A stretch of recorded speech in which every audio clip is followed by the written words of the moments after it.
বিসমিল্লাহির রহমানির রহিম। পরম করুণাময় অসীম দয়ালু আল্লাহর নামে শুরু করছি। সূরা হাক্কা প্রথম থেকে। সুনিশ্চিত ঘটনা। সুনিশ্চিত ঘটনা কি? তুমি কি জানো সুনিশ্চিত ঘটনা কি?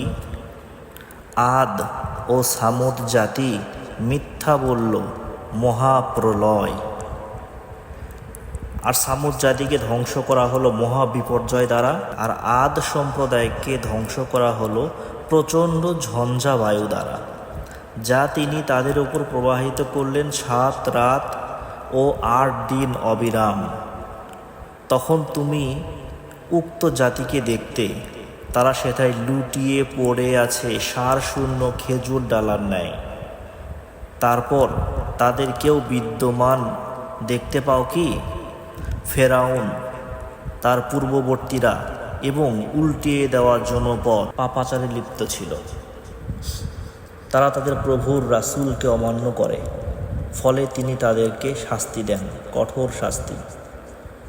যখন জলোচ্ছ্বাস হলো, তখন তোমাদেরকে চড়ায় নৌযানে।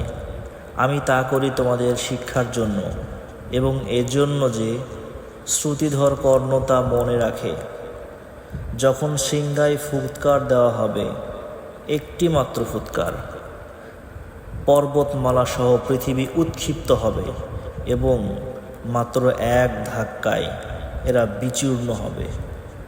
সেদিন সংঘটিত হবে মহাপ্রলয়, আর সেদিন আকাশ বিদীর্ণ ও বিক্ষিপ্ত হবে। ফেরেশতারা আকাশের প্রান্তে থাকবে, ও সেদিন 8 জন ফেরেশতা তোমার প্রভুর আরশ ঊর্ধ্বে তুলে ধরবে। সেদিন নিয়ে আসা হবে তোমাদেরকে, এবং কিছুই গোপন থাকবে না।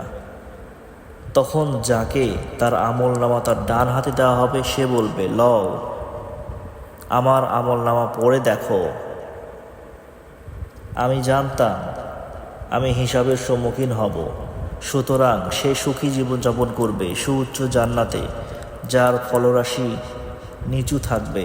বলা হবে, পানাহার করো তৃপ্তির সাথে তোমাদের অতীত দিনের কৃতকর্মের জন্য।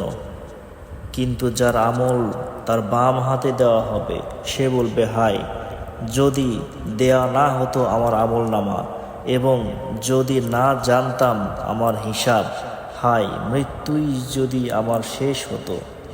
কাজে আসেনি আমার সম্পদ, আমার ক্ষমতাও বিনষ্ট হয়েছে।